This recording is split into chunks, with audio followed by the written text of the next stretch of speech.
review. Nalimutan nila yung kanilang first love. Yan, ang yon.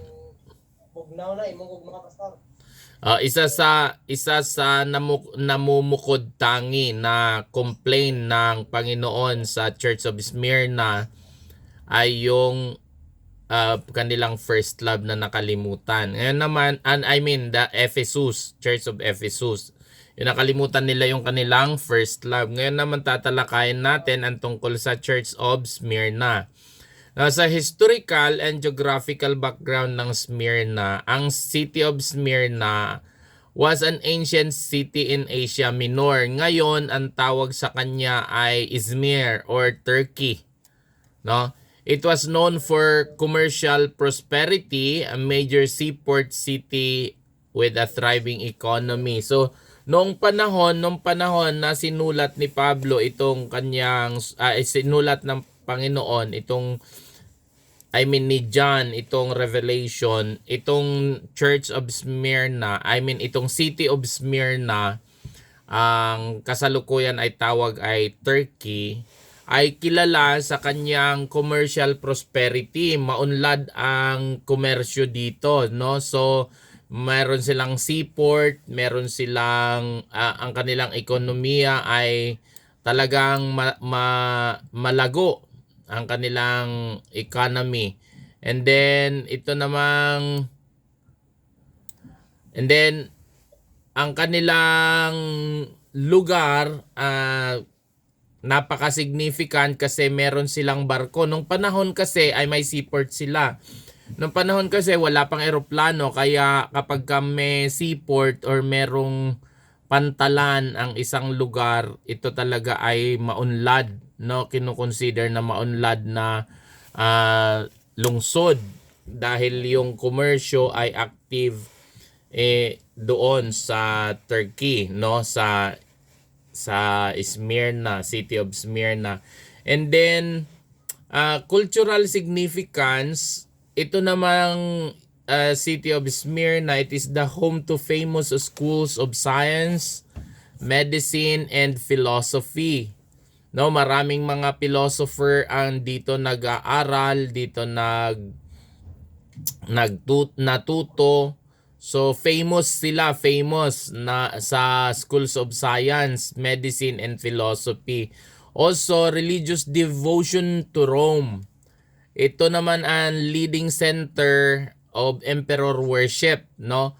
Requiring citizens to declare Caesar is Lord.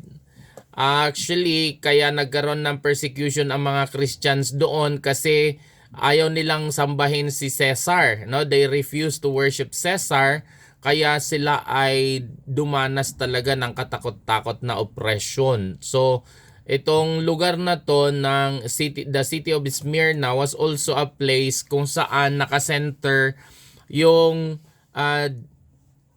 authority ng Rome during that time para sambahin si yung emperor during this time of the persecution, no, which is si Emperor Caesar. Yan. Persecution of Christians, because Christians refuse to worship Caesar, they face severe oppression. Now, the Church of Smyrna, that was the City of Smyrna. Yun yung city. Ito naman yung Church of Smyrna. The Church of Smyrna was one of the two churches with Philadelphia, yung isa, di ba? That received no rebuke from Christ. Wala silang natanggap na rebuke mula kay Kristo. Kumbaga, hindi katulad kay Ephesus, ni-rebuke sila. Itong dalawa lang, ang Philadelphia at saka ang Smyrna, ang churches na hindi ni-rebuke ng Panginoong Jesus. Likely founded during Paul's missionary journey. In Acts chapter 19 verse 10, ito yung mababasa natin doon, yung pasimula ni Pablo sa Church of Smyrna. Early church history records Polycarp, a disciple of John, as a key leader in Smyrna. No, so sa record ni Polycarp, makikita doon, mababasa doon na ito si Polycarp ay ah, disciple ni John, tapos naging leader din ng Church of Smyrna. Now, let's go to the church, Christ letter to the Church of Smyrna. In Revelation chapter 2 verses 8 to 11, kasi sabi diyan, ang Church of Smyrna, hindi ito ni-rebuke ng Panginoong Jesus. So basahin natin.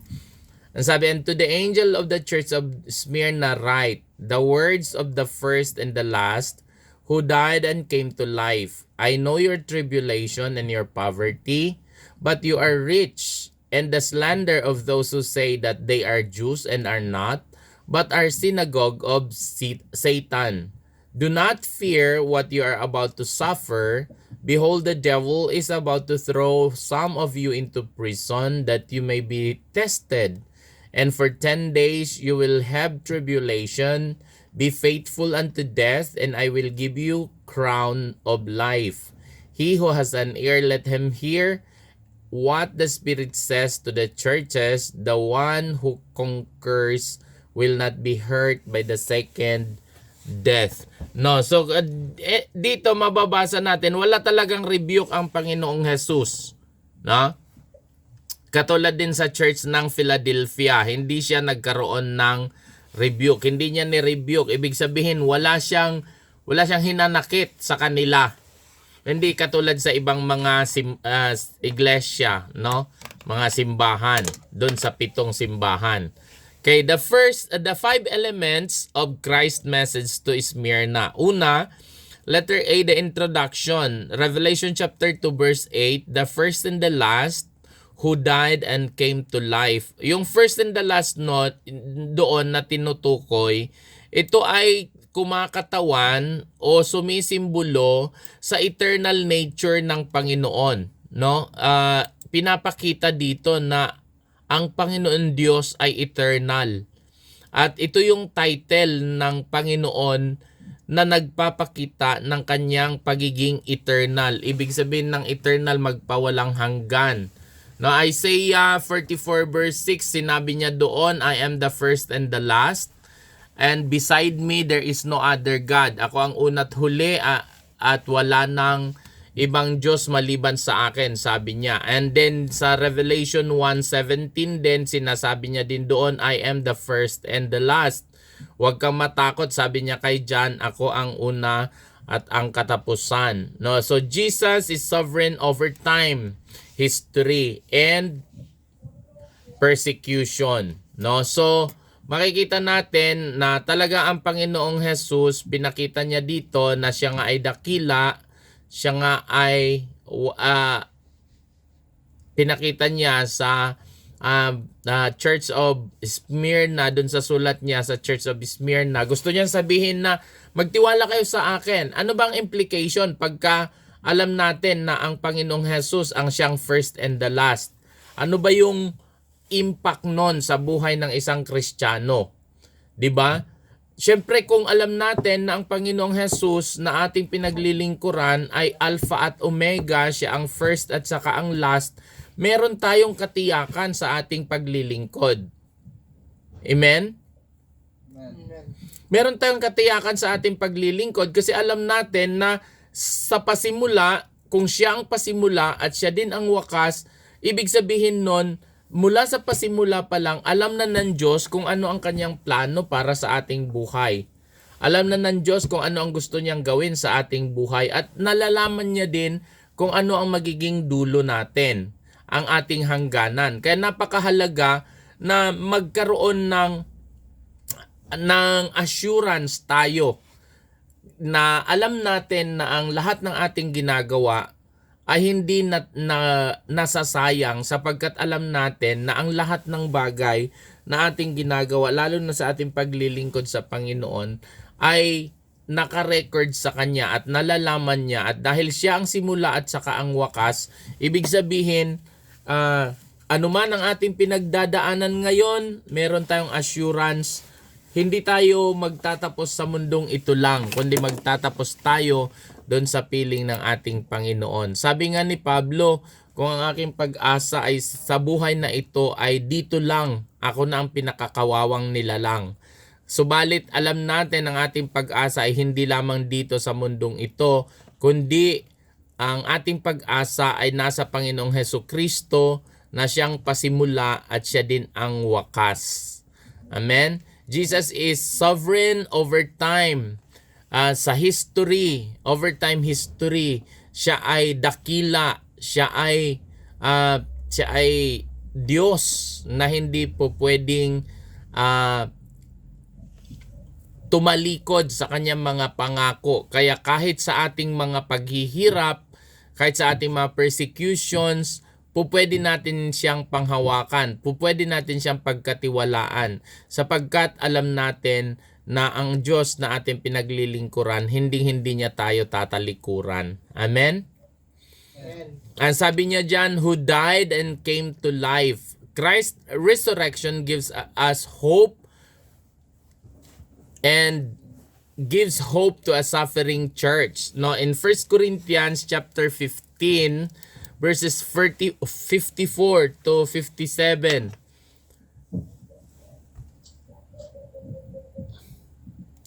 Basahin ko sa 1 Corinthians 15:54 to 57. Ang sabi niya, so when this corruptible sa Tagalog, basahin ko sa Tagalog. Teka lang.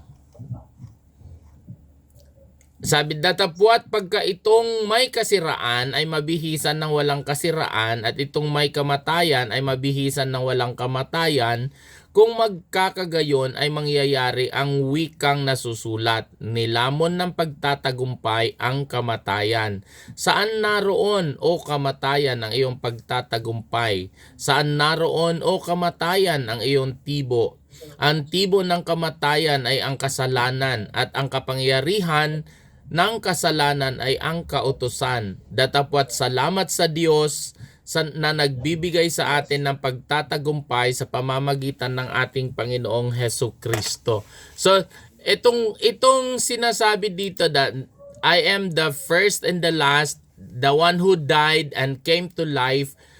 Ito sinasabi ng Panginoong Hesukristo ito sa Church of Smyrna to give us hope, upang bigyan sila ng pag-asa na ang kanilang Diyos na pinagkakatiwalaan o pinaglilingkuran ay hindi patay na Diyos. Alam naman natin na buhay si Buddha, namatay. Nabuhay si Shinto, namatay. Si Muhammad, nabuhay, namatay. At hindi sila ulit na resurrect. They did not came to life again. But Jesus died and He rose again.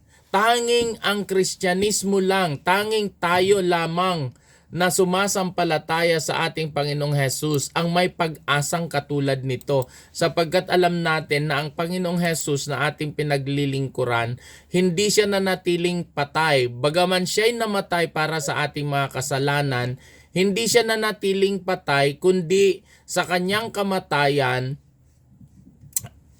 ang sabi sa 1 Corinthians, dinaig niya ang kapangyarihan ng kamatayan. Dinaig niya ang kamatayan sapagkat siya ay nabuhay na maguli. Nabuhay siya ulit. At kaya sa atin na umaasa, sa atin na nagtitiwala sa Diyos, meron tayong dakilang pag-asa na ang Diyos, dahil ang Diyos na pinaglilingkuran natin, hindi siya patay na Diyos, kundi siya ay buhay at nananatili siyang buhay. Ang sabi ng Biblia, siya ngayon ay nakaluklok sa kanan ng Ama at siya ay nakaupo roon at namamagitan para sa atin. Kaya napakadakila. Tanging, alam niyo, tanging Kristyanismo. Ang tawag sa atin kasi, Judaism, Christianity. No? Judaism, Christian. Tayo lamang ang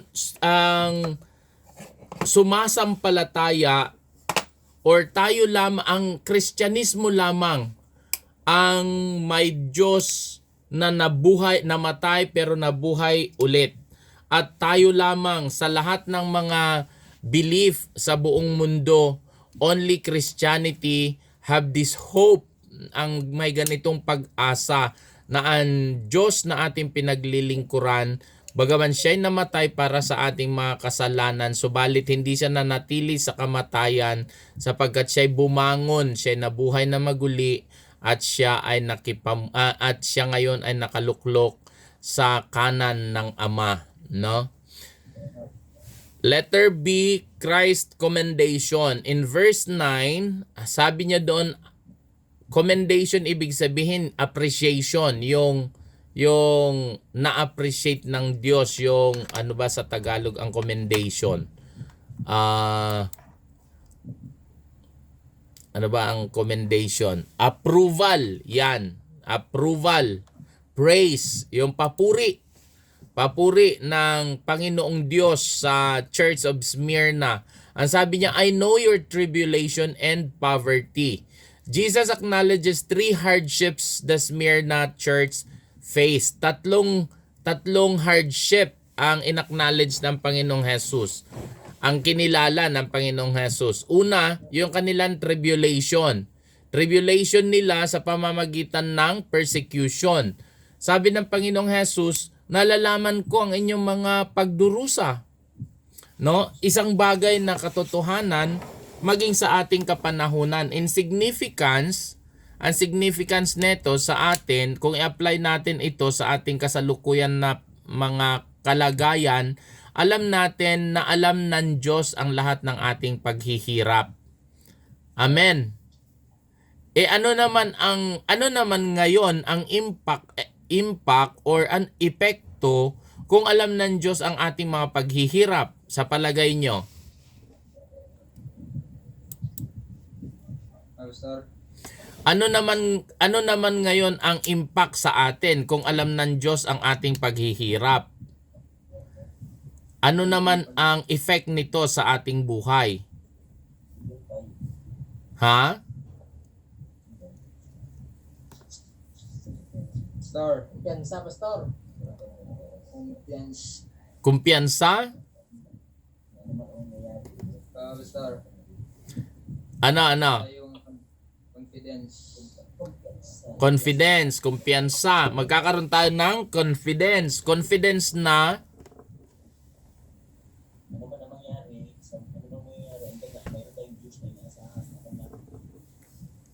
Amen. Alam natin, magkakaroon tayo ng confidence ng ating mga paghihirap ay hindi mawawalan ng saysay. Magkakaroon tayo ng confidence ng ating mga paghihirap ay hindi nakatago sa paningin ng ating Panginoon. No? So, pwede tayong umasa sapagkat meron tayong katiyakan na kapag tayo ay kahit sa ating mga paghihirap, meron tayong katiyakan na hindi ito tatalikuran ng ating Panginoon. At higit sa lahat, katulad ng sinabi niya sa 1 Corinthians 10:13, ano ang sabi niya doon?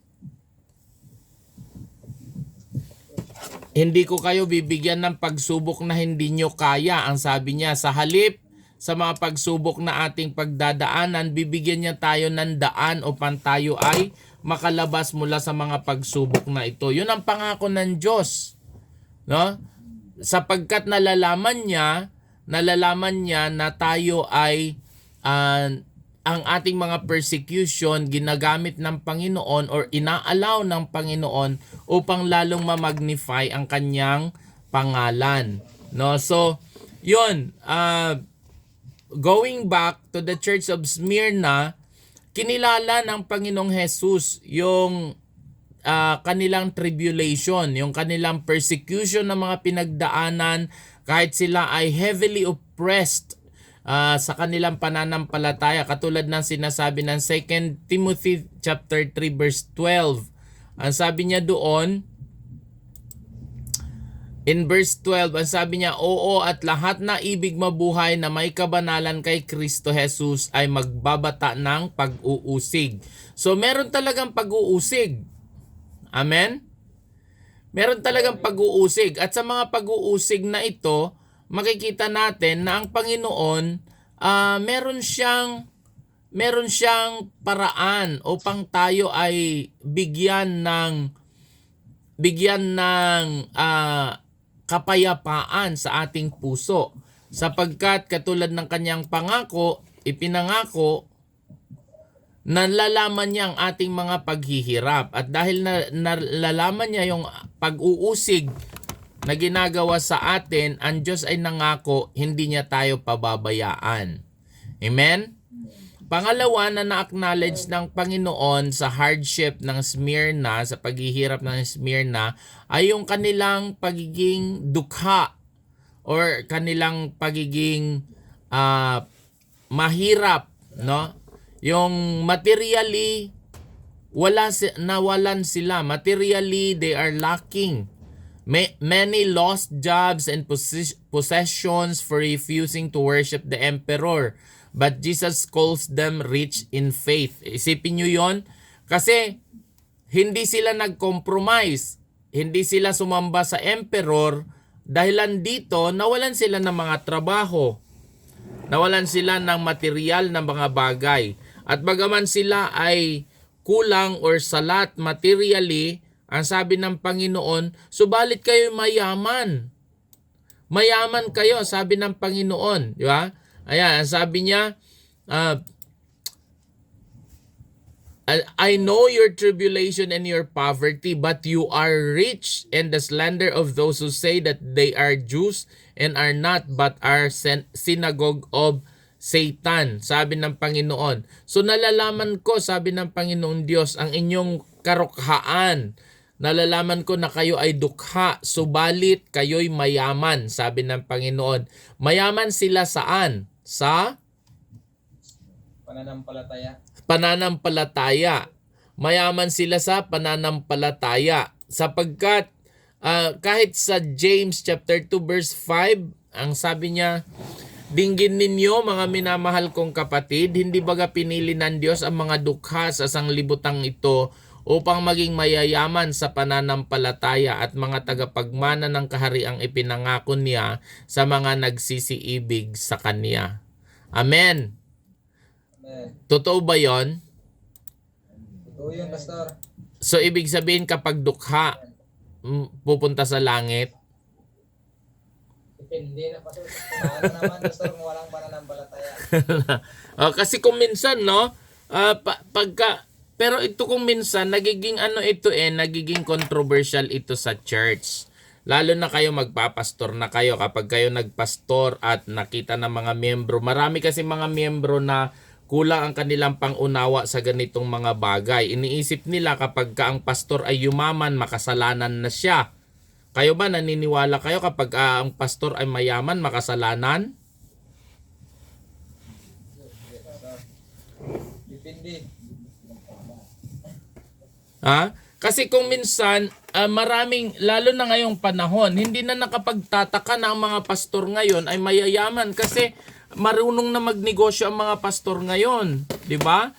Marunong na silang magtrabaho, hindi katulad nung panahon ng mga misyonero, talagang missionary lang, walang trabaho. Pero tingnan natin, si Pablo man, kahit si Pablo, naging tent maker siya, hindi siya umasa sa simbahan. Bagaman hindi niya tinatanggihan ang mga tulong ng simbahan. Actually, ang sabi niya sa Corinthians, dapat magbigay ng bukal sa loob. Kasi katulad ng Macedonian Church, kahit sila ay mahirap, kahit wala sila, pero nangungutang sila para lang meron silang ibigay sa kanya. Alam niyo yon? Naghahanap sila ng paraan talaga para makapagbigay. So, pag kayo naging pastor na, marami pa rin mga miyembro na gano'n ang kaisipan. Na kapag bawal kayong magtrabaho, bawal kayong kumita, kasi pag kumita kayo, yumaman kayo, parang tingin nila sa inyo, mga makasalanan na kayo, no? Paano na lang ako kung sakali, di ba? So, ibig sabihin, makasalanan ako kasi marami akong pera, ganon. Parang hindi naman makatotohanan, no? Nakuha niyo yung ibig ko sabihin? Opo, Pastor. O kasi marami pa ring mga believers nowadays na ganun ang kanilang tingin sa kanilang mga pastor. Pero ito, ang tinutukoy ng Panginoong Hesus dito, Hindi ibig sabihin na bawal silang magpayaman. Hindi ibig sabihin na bawal silang magkaroon ng material na mga bagay. Kundi ito'y naging bunga ng kanilang paglilingkod. No? Nagkaroon sila ng ganitong sitwasyon kasi ito ay bunga ng kanilang pagtanggi na sumamba sa emperor. At dahil tinanggihan nilang sambahin ng emperor, dumanas sila ng persecution. So, kung ang ating kapanglawan, kung ang ating kahirapan, kung ang ating mga paghihirap, o ang dahilan ng ating mga paghihirap ay dahil nanindigan tayo sa paglilingkod natin sa Diyos, huwag tayo dapat matakot, huwag tayong mangamba, huwag tayong ma-discourage kasi ang Panginoon, katulad sa Church of Smyrna, hindi nakalagpas ang kanilang paghihirap sa harapan ng Diyos. Nakita ng Diyos ang kanilang kahirapan. Nakita ng Diyos ang kanilang ginagawa. At dahil nakita ng Diyos ang hihirap, kaya ang ginawa ng Panginoon at kinumend ng Panginoon, no, inacknowledge ng Panginoon ang kanilang mga paghihirap. At ang pangako nga ng salita ng Panginoon, pinili ng Diyos ang mga mahihirap upang maluwalhati siya, no? Katulad ng sinabi niya doon sa James chapter 2 verse 5, ang sabi niya, hindi baga pinili ng Diyos ang mga dukha sa sanlibutan ito upang maging mayayaman sa pananampalataya at mga tagapagmana ng kahariang ipinangako niya sa mga nagsisilbi sa Kanya. So ito yun. Ito yung pangako ng Panginoon. May pangako ang Diyos sa mga sumasampalataya na bagaman sila ay salat materially, subalit nangako ang Diyos na magiging mayaman sila sa pananampalataya. At ang provision, of course, ang provision ng Panginoon will always be there because they remain faithful to Him. Amen? And another one na hardship ng Church of Smyrna na kinilala ng Panginoong Jesus ay yung slander from false Jews. Ibig sabihin yung, ano ba yun sa Tagalog, ang slander, no? Yung kasinungalingan ng mga nagsasabing sila ay Hudyo pero hindi naman pala. No, ito 'yon. Kinilala din ng Panginoon 'yon kung paanong nanindigan sila sa kabila ng lahat na kanilang mga pinagdadaanan. Ibig sabihin, they were able to recognize kung sino yung mga false prophets at saka hindi. Sino yung mga totoong mga ngaral at hindi. No, kasi kung minsan tayo, no, marami akong kakilala diyan sa Pilipinas dahil sa pangangailangan, kino-compromise nila yung kanilang pananampalataya. Lalo na ngayon, may grupo ng mga Korean na naman na pumupunta sa Pilipinas at namimigay ng libre na mga pag-aaral, seminars, at maraming mga pastors uma-attend at kino-compromise yung kanilang mga pananampalataya kahit alam nila na mali, pero dahil meron silang nakukuha financially, kaya tinatanggap nila. Maalala ko nung minsan, after ng graduation namin dyan sa Bible School, umattend kami nila Pastor Sunny ng seminar doon sa Davao. At dahil libre pamasahe, kaya pumunta kami, libre kain, libre hotel, pumunta kami, nayakag kami . Pagdating namin doon, unang session pa lang sa umaga, ang turo sa amin, sabi nung preacher, si John Lin, ang sabi niya, ang sinumang sumasamba kay Jesus Christ na Diyos, Panginoon at Diyos, sabi niya ay nagkakasala ng blasphemy. Sabi niya, dahil si Jesus Christ ay hindi Diyos kundi tao. Tumayo ako, sabi ko, hindi totoo yan. Sabi ko, Ngayon kinausap ko yung mga leaders ng mga pastors na nag-organize. Nagalit sila sa akin. Sabi nila, bakit ka nagpunta dito kung ayaw mong magpasakop? Sabi nung organizer, sabi sa akin, kainin mo lang yung laman, itapon mo yung buto para ka namang hindi pastor, sabi sa akin. Sabi ko, hindi pwede. I cannot compromise. Dahil kung yung pagkain lang ang inaalok ninyo, sabi ko, kaya kong bumili ng ganyang pagkain.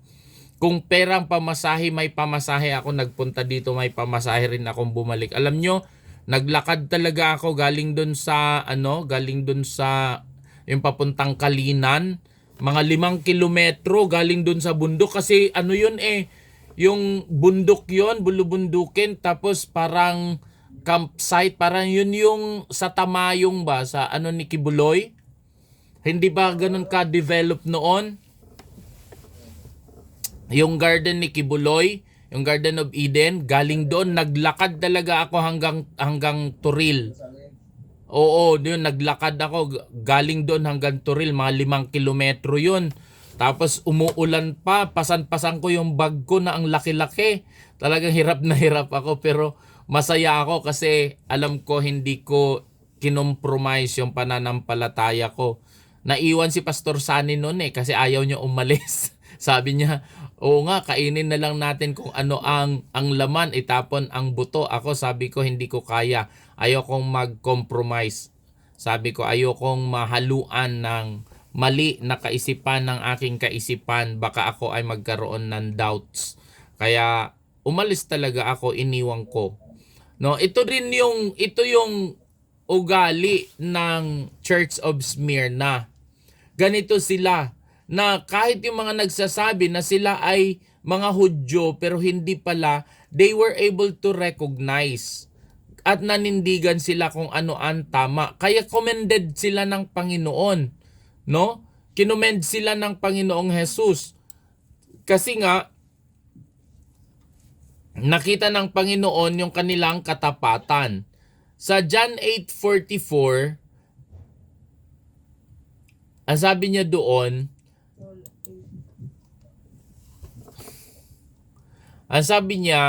kayo'y sa inyong amang diablo at mga nais ng inyong ama ang ibig ninyong gawin.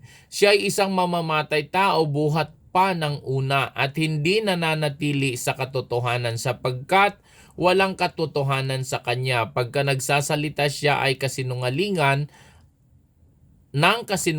ay nagsasalita siya ng saganang kanya sapagkat siya ay isang sinungaling at ama nito. No, ama ng kasinungalingan. So anong ibig sabihin ng Panginoong Jesus diyan? Anong ibig sabihin niyan sa cross reference niya? Ibig sabihin niyan na kapag tayo ay nag-compromise, tandaan natin ang diablo mula pa sa simula sinungaling na talaga siya. Kaya hindi dapat pinagkakatiwalaan ng kanyang mga sinasabi, no? Kasi ang tendency mga kapatid, kapag ina-accommodate ninyo kasi yung mga false teaching, ang mangyayari dyan, later, kasi kumbaga, nakababad ka sa pagsubok, no? Sa temptation. Kapag nakababad ka sa temptation, hindi yun assurance na kaya mo siyang i-overcome. Gaano ka man katatag. Sabi nga ng Proverbs, di ba? Kahit ang kahoy na basa, pag nadarang sa apoy, natutupok din. So, dapat kung may temptation, huwag tayong manatili sa temptation. Gayahin natin si Joseph. Nung pumasok yung asawa ni Potiphar, hindi siya nanatili sa kwarto, tumakbo siya, iniwan niya. Kasi kapag ka may pagsubok, tapos nanatili ka sa pagsubok, ang mangyayari doon, dalawang bagay. Magagapi ka ng pagsubok or magko-compromise ka. Parehas lang. So the same thing, kapag ka merong false doctrine or mga false teachers or mga false prophets Tapos magko-compromise kayo, makikinig kayo sa kanila, makikinig kayo at sasabihin nyo, pupulutin ko lang yung laman, itatapon ko yung buto. One day you will find out sila ang tama, kayo ang mali. No? Halimbawa, nakinig kayo ng teaching ng Sabadista. Subukan nyo makinig na makinig, pero wag nyo subukan pala. Halimbawa, pag nakinig kayo ng turo ng Sabadista, isang araw mapapatunayan nyo na sila ang tama, kayo ang mali. 'Di ba?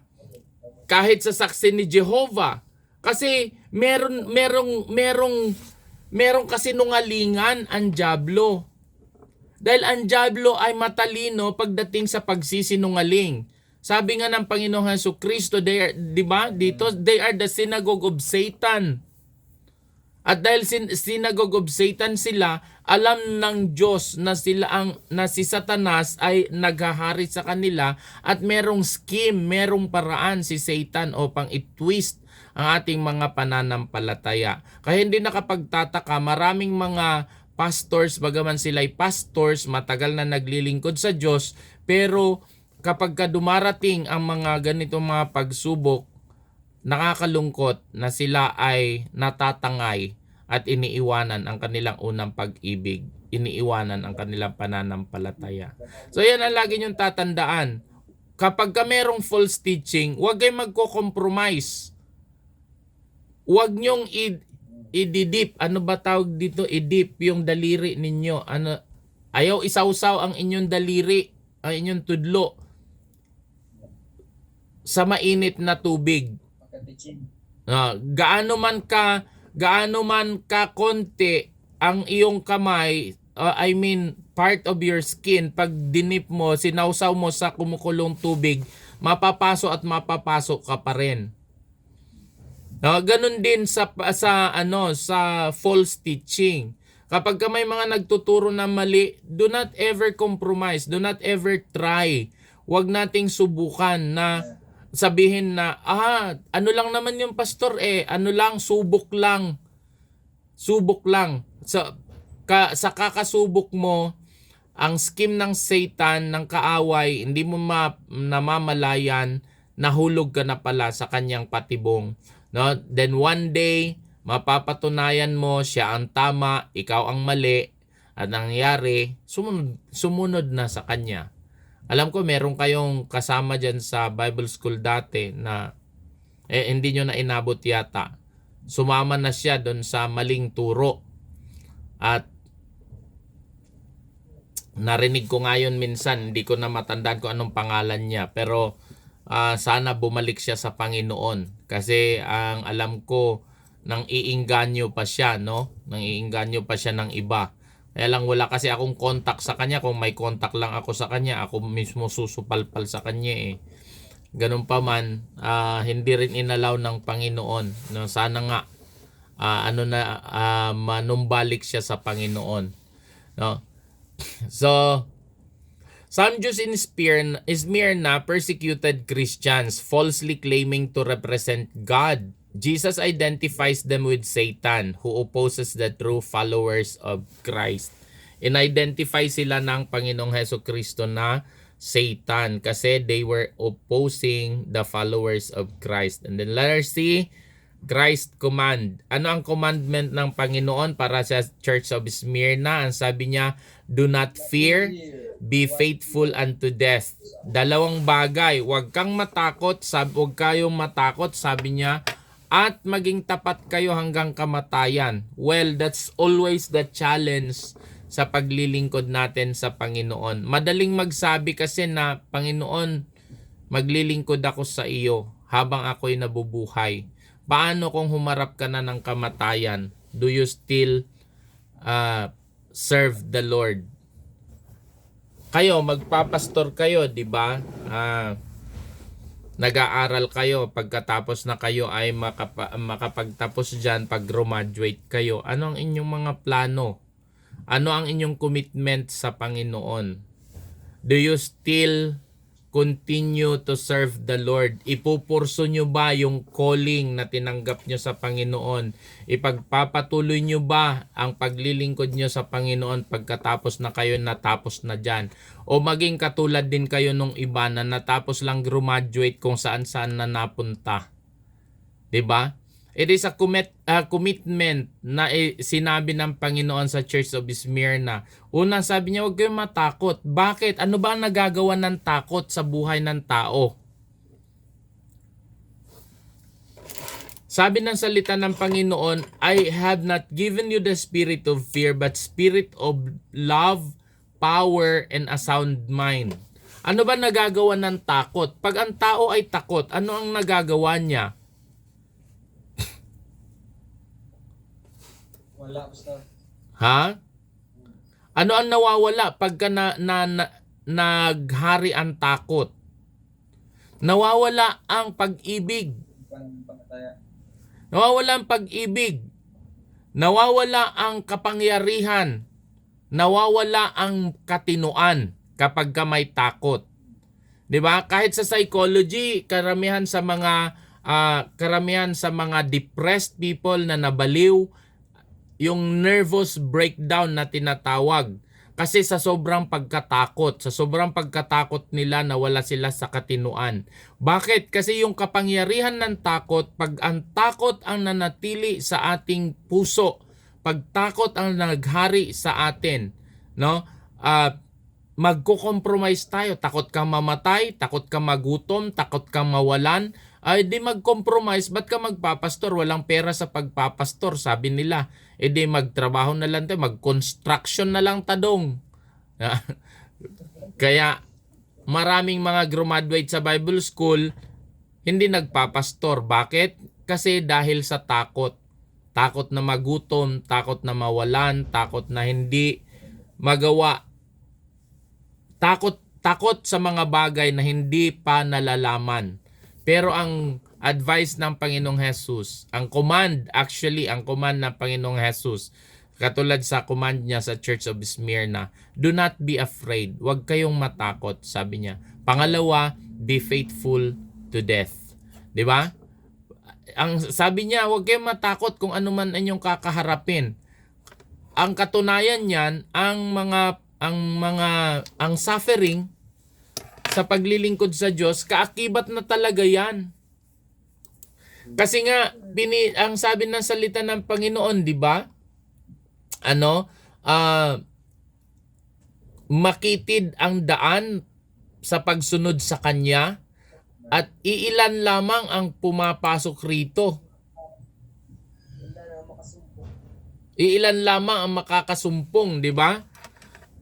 Kasi makitid Ang sabi ng Panginoon, ang ibig sabihin na makitid kasi maraming pagsubok, maraming persecution, no?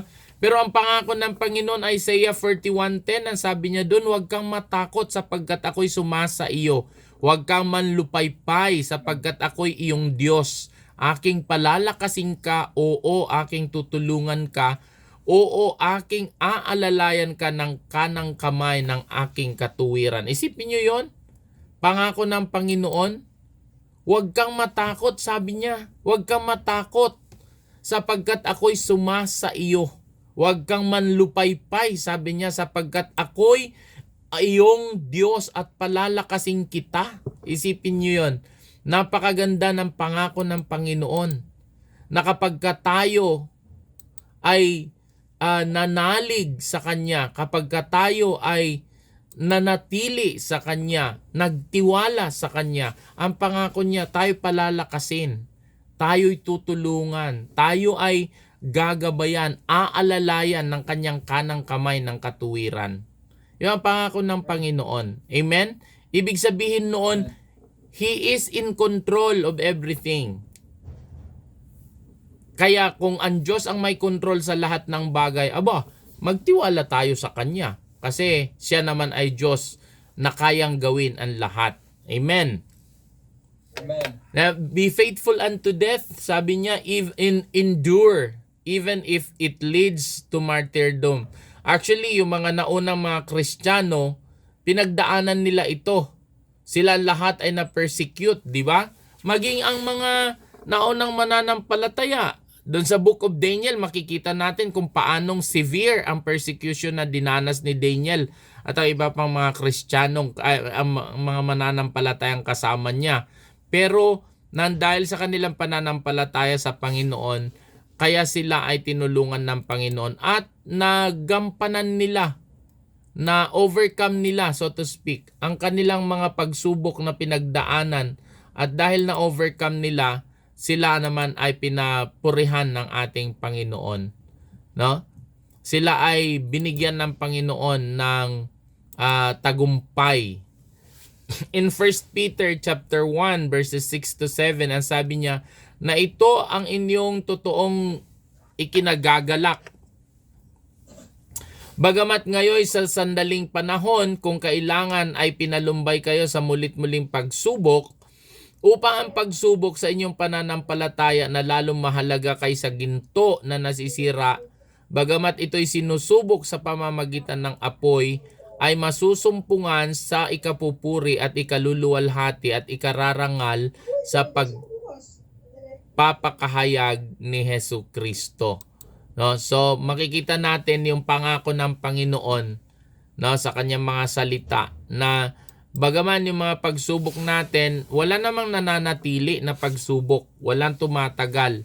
Nalalagpasan yan, at kapag tayo nagtiwala sa Diyos, ang kanyang pangako, lahat ng mga pagsubok natin, kung ang ating pananampalataya, kung ang ginto nga o pamakita ang kadalisayan nito ay kailangang idarang sa apoy, ganun din ang ating pananampalataya upang makita kung ito man ay totoo o ito man ay tapat. Kailangan din nating dumanas ng mga pagsubok. Dahil yung pagsubok ang siyang tumitimbang kung yung ating pananampalataya ay tunay nga na matatag o hindi. Amen? Amen. And then, tapusin lang natin itong Church of Smyrna. Yan. Dito tayo sa letter D. Revelation chapter 2 verse 10 to 11. The crown of life. Faithful believers receive two promises. Dalawang promises ang tinatanggap ng faithful believers. Number 1, ang sabi niya, I will give you the crown of life. Eternal reward for those who endures trials. Inisip ko nga,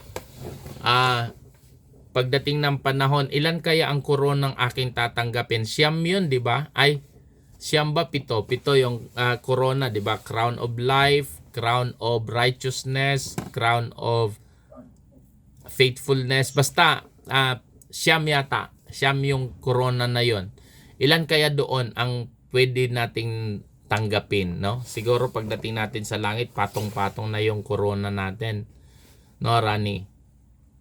Hindi, pwede pa ngayon, basta. Iprinda mo sa Emlolier. Iprinda mo sa Emlolier. Basta yata, imbal na namin. Kunda mo na corona mo sa langit, pwede. Kaya, tanggit ako din ba? Basta wala lang. Kung pwede sana ang Panginoon naman ang nagdedetermine di ba? Ang sabi niya diyan, James 1:12. Mapalad ang taong nagtitiis ng tukso sapagkat pagkasubok sa kanya, siya ay tatanggap ng putong ng buhay, crown of life, na ipinangako ng Panginoon sa mga nagsisiibig sa kanya. No, crown of life pa rin ay pinangako ng Panginoon, 'di ba, sa mga nagsisiibig sa kanya. So, mapalad daw. And then sa 2 Timothy 4:8, 2 Timothy chapter 4 verse 8, ang sabi niya,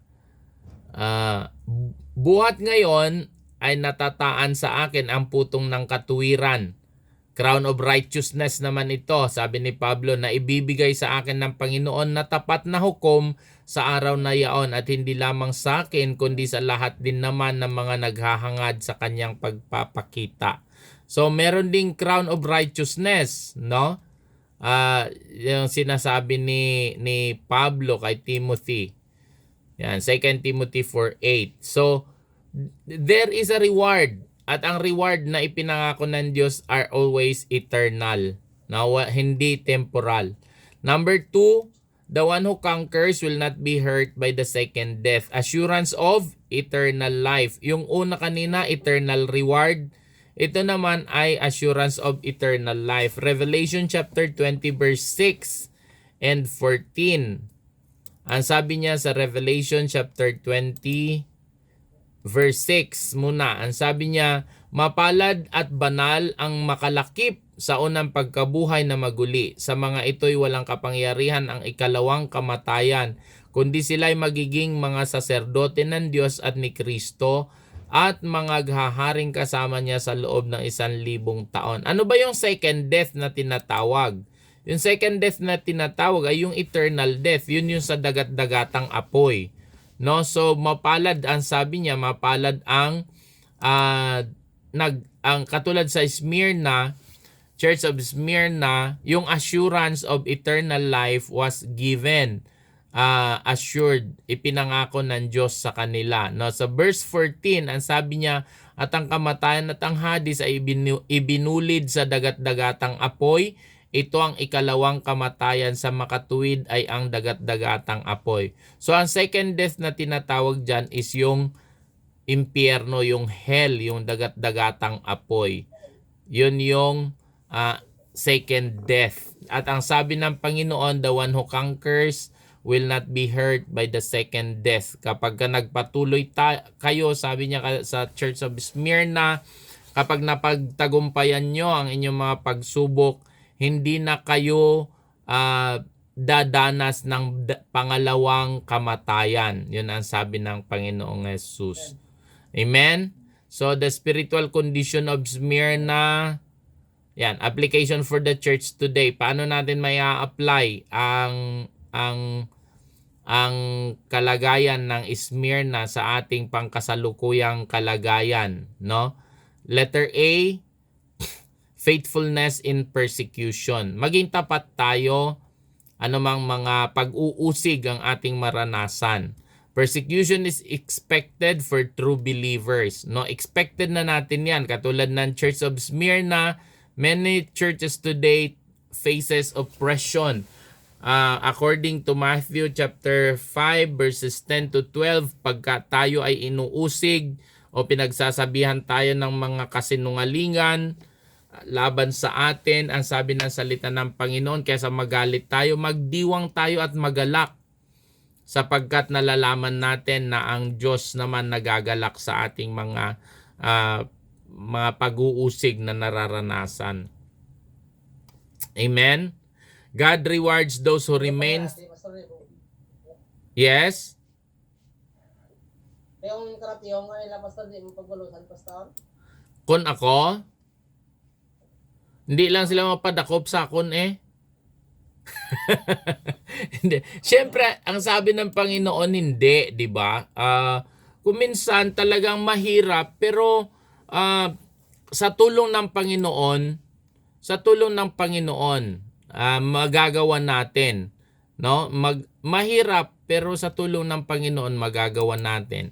Katulad nga ng sinasabi niya sa Hebrews chapter 10, verses 34 to 36. Ang sabi niya, sapagkat kayo'y nangahabag sa mga may tanikala at tinanggap ninyo ng buong galak ang pagkaagaw ng inyong mga pag-aari. Palibhasa ay inyong nalalamang mayroon kayo sa inyong sarili ng isang pag-aaring lalong mabuti at tumatagal. Ano yon? Huwag nga ninyong itakwil ang inyong pagkakatiwala na may dakilang gantimpala, sapagkat kayo'y nangangailangan ng pagtitiis upang kung inyong magawa ang kalooban ng Diyos ay magsitanggap kayo ng pangako. Yon ang pangako ng Diyos. Kaya bagaman mahirap, pero sa tulong ng Panginoon magagawa natin. Kaya nga sabi ni Pablo, I can do all things through Christ who strengthens me. Diba? God rewards those who remain steadfast in faith. Letter C, fearless endurance until the end. Paano natin ulit ma-apply sa ating kasalukuyan na kalagayan bilang mga iglesia ng Diyos? ang katulad ng pangako ng Panginoon sa iglesia ng Smyrna, fearless endurance until the end. Ibig sabihin, walang takot na harapin ang anumang bagay magpahanggang wakas. Amen. We must remain faithful even in suffering. Katulad ng sinasabi sa Romans 8:35-39, walang anumang makapaghihiwalay sa atin mula sa pag-ibig ng Diyos.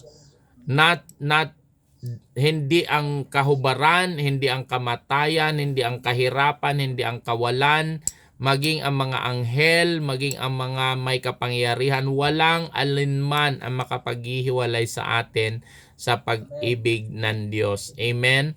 And victory is promised to those who endure. 2 Timothy chapter 2 verse 12.